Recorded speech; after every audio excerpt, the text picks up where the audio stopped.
maybe if I could take like the Taekwondo principles and somehow tie it in with making me a better citizen, I could have a pretty strong project. But thinking back, I have a pretty long history with concussions, so I thought for my health it would be best to leave the physical contact stuff go. But along the same lines as concussions, I thought maybe I could do a project based on concussions. But as I got more in-depth thinking about it, I thought it'd just be like global lit class freshman year and me just doing a service learning project, raising awareness about concussions, and I've already done that, so I wanted to move on to something else. The next thing I did was I looked at some senior tips that have already done Senior X, and there were two quotes that stood out to me. The first one was, find something new, and the second one was be passionate about it. So in the end, I boiled it down to why not learn guitar? My essential question has changed quite a few times over the course of Senior X. The very first question I came up with was, what are the benefits of playing an instrument or guitar? The problem with that one was I could just type into Google and there would be like 5 or 6 lists of 18 reasons to play an instrument. I thought that'd just be too general of a question to go in depth and create a whole project around it, so I just let that go. Earlier in the semester, I did receive a concussion, so I had to take some time off from school, and at the time I had a job, so I had to recover. And as I was recovering, I took the concussion impact test, and the results were my memory was back to where it used to be because I've been playing guitar off and on, so I thought maybe there is some correlation between instruments and retaining my memory. But after I started to research that, I didn't find anything significant to base a whole project on it, so I moved on to how can learning an instrument improve my learning skills. The reason I thought of this was because my mentor sent me a TED video called Your Brain on Music. It was by Anita Collins, and the video gave a little visual explanation of what happens in your brain when you're reading. Different parts of your brain are active at once, and we were practicing math skills. Different parts of your brain are active at once. But when you're listening to music, all sorts of different areas in your brain are working at once. And when you're playing an instrument, it's like listening to music but intensified, and like multiple areas of your brain are working at once and giving your brain a full body workout, essentially. For the longest time, how can learning an instrument improve my learning skills was the strongest essential question I came up with, until I thought it would be good to get a teacher's perspective and set up an interview with Mr. Lawson. As we talked through the interview, I learned that he's been a professional trumpet player for quite some time, and even though he has a couple of years ahead of me, he's also learning the guitar as well. As we got into the informational part of the interview, we started talking about how some schools want to cut music programs, and that evoked a strong reaction from me, so I thought maybe I should have my essential question be why music matters.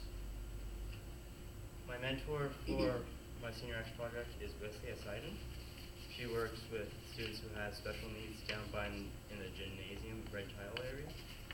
She was recommended to me by Ms. Dillon. As soon as I found out the name, I emailed her immediately, and thankfully she accepted me as her mentee.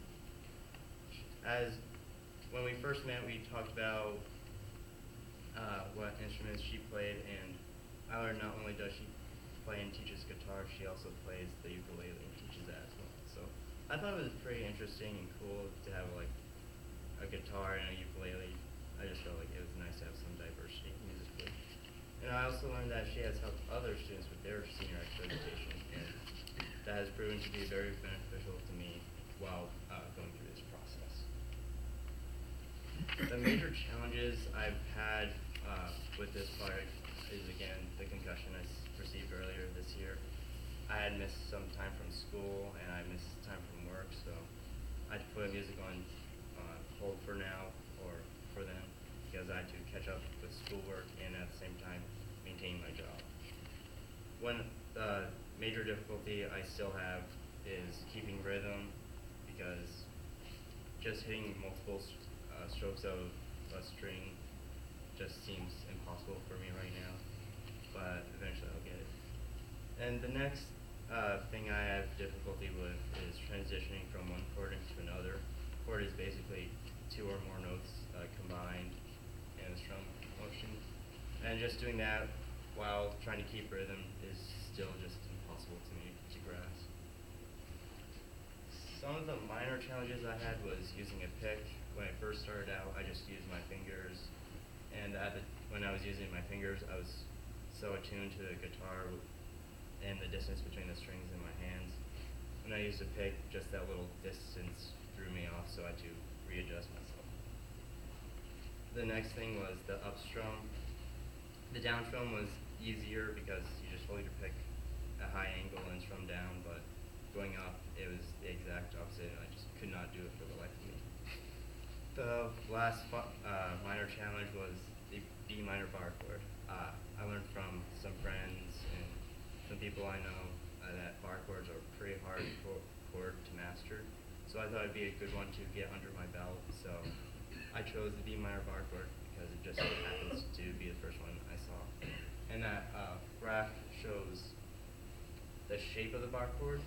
That little 2 and the 1s, that means to bar 4 strings.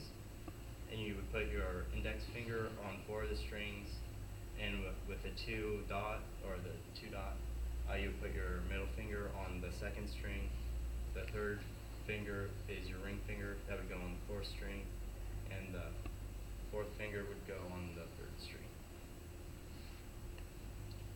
The things I had to learn while playing guitar was first how to read music. I had no musical background whatsoever, so everything was brand new to me, and reading music was sort of weird to me at first because I'm so used to reading words in books and in packets, so it was strange concepts to me, but eventually and thankfully I got it down pretty quickly. And then I had to learn strings and notes and some of the guitar's anatomy and so on. Then the next thing I learned was how to read tab charts. It basically converts standard music notation into something a beginner can easily understand. The last thing was I learned guitar is pretty physically demanding when it comes to your hands. I had to strengthen my fingers because at first I couldn't pull the strings all the way down to get a proper note to sound. So I had to strengthen my fingers, and at the same time I had to really develop my stretch in my hands because my fingers have to go all up and down and around the neck of the guitar, and my hands are in pretty good shape now. I'm going to play I Walk the Line's Introduction by Johnny Cash. I'm still working on it, but this is what I've learned so far.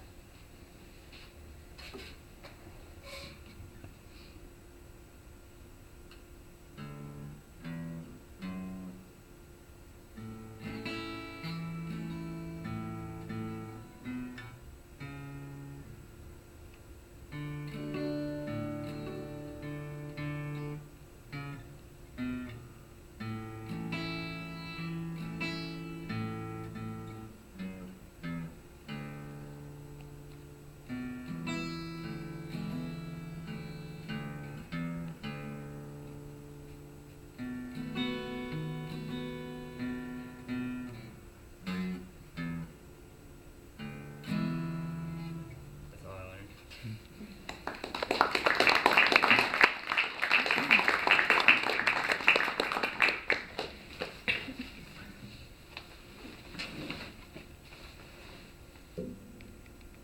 Now, going off that TED video, said me, I wanted to go delve deeper into actually how the brain reacts while playing to music.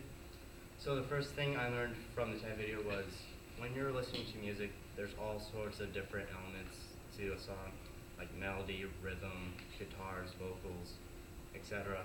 What your brain is capable of doing is splicing those elements apart so you're able to focus in on one individual piece of element, then it's able to put it back together again so you can hear the full song. And I just thought that was amazing. It also learns or improves your passive listening skills. So you're able to sit quietly and be more attentive while listening to someone presenting in a classroom or business meeting. Also improves your processing skills because when you're listening to music, there's all sorts of different elements, and that causes multiple parts of your brain to be working at once. For example, when you're listening to a song, your audio cortex, which is a part of your temporal lobe, which is on the side of the brain, is active, splicing apart those different elements and combining them back. And at the same time, your frontal lobe, which is basically your conscience, is telling you, is this a happy song, is it a sad song, or is it an angry song? And I thought that was pretty cool. The next thing I learned was there was this professor from Tufts University called Amy Pachtel. She conducted this research program, and she came up with something called the opera hypothesis. It's an acronym, and it goes as following.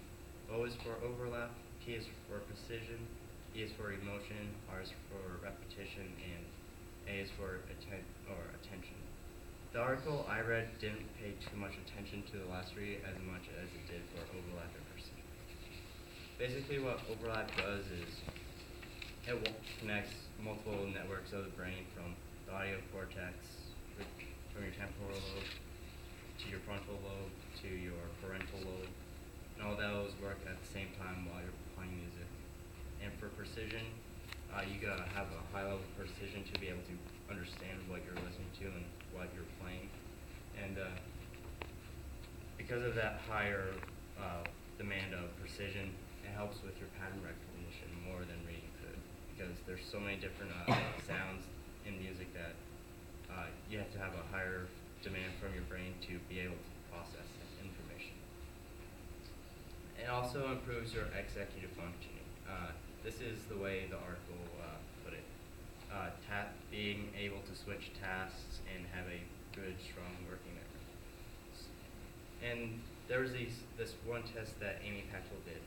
She took a group of students who had no musical training whatsoever, took students who had. Whenever they would hear a horse noise, they would press one button. If they heard a frog noise, they would press a different button. And students who had musical training often did better than ones who hadn't had musical training. And it also increases your motor functioning skills, which means you're able to focus where your body is compared to like a piece of paper or your keyboard, while being able to pay attention to a class lecture or a business meeting, and you're able to take notes easier.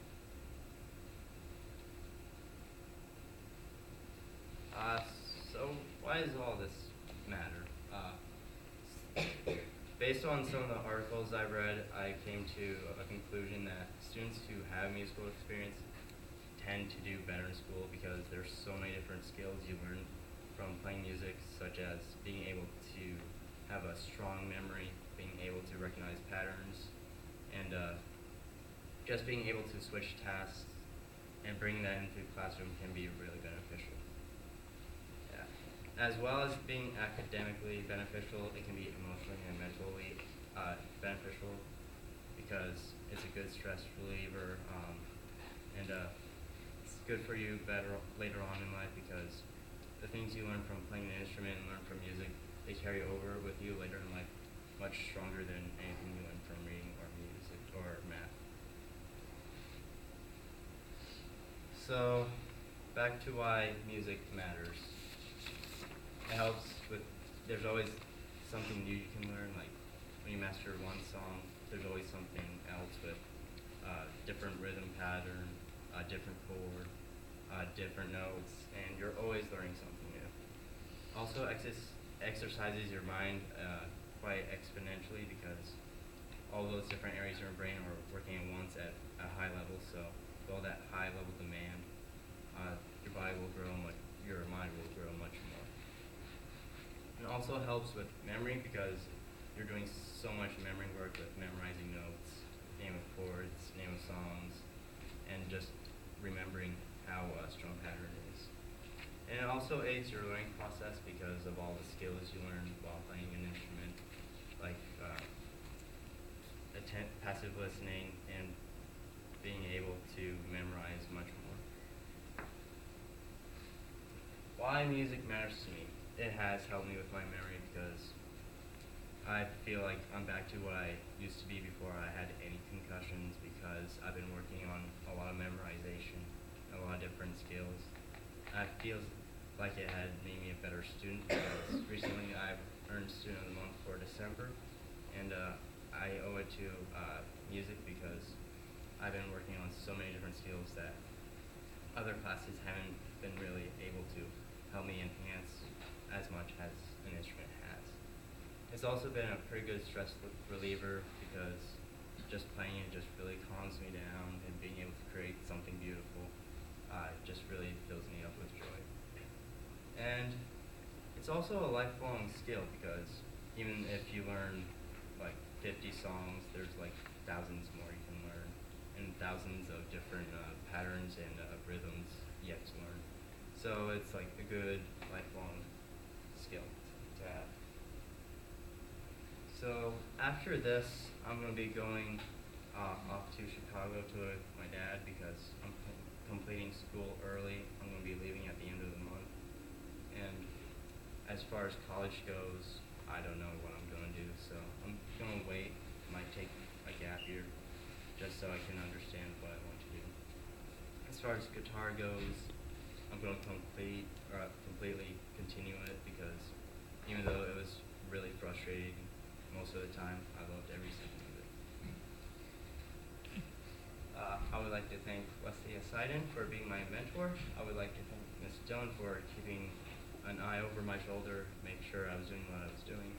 I'd like to thank Mr. Lawson for going through this Senior X process with me over and over, and Mr. Deans for creating that beautiful footstool for me and Wesley to practice on, and Mr. Taylor for also helping me with my Senior X presentation. I'd like to thank my family, even though they couldn't make it, I still appreciate them. I would like to thank my friends for putting up with me, pestering them to give me guitar lessons and such.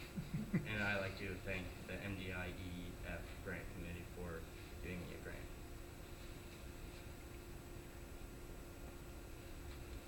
That's really exciting.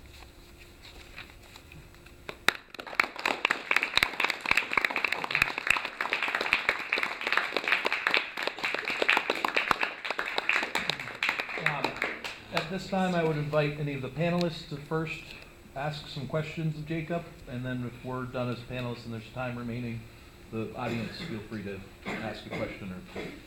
So panelists, do we have any questions for Jacob? I have a question for you. In all of your reading about brain activity with music, sometimes you'll come across a person who can hear a song and then play it. And then there are people that have to learn how to hear a song and eventually how to play it. Did you read anything about the differences in the brain? Like, is there a whole different way that the brain is set up for somebody who has it like that and someone who has the brain?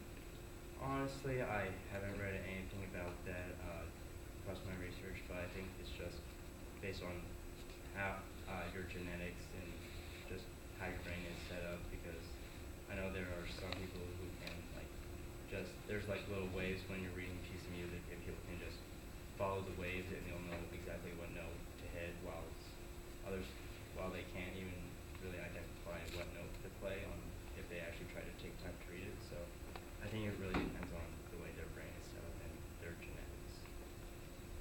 I basically kind of ask the same thing. If you figure out what works best for you, because there's so many different approaches to learning with a mentor and these sources, what was the best one for you? What was the best way for me to learn in school or Well, I mean, the approaches on the videos and the books. the best way for me to learn was just reading about it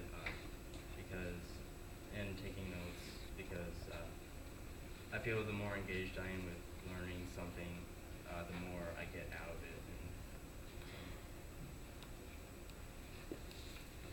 You said that one of the first difficulties you had with this was reading the music.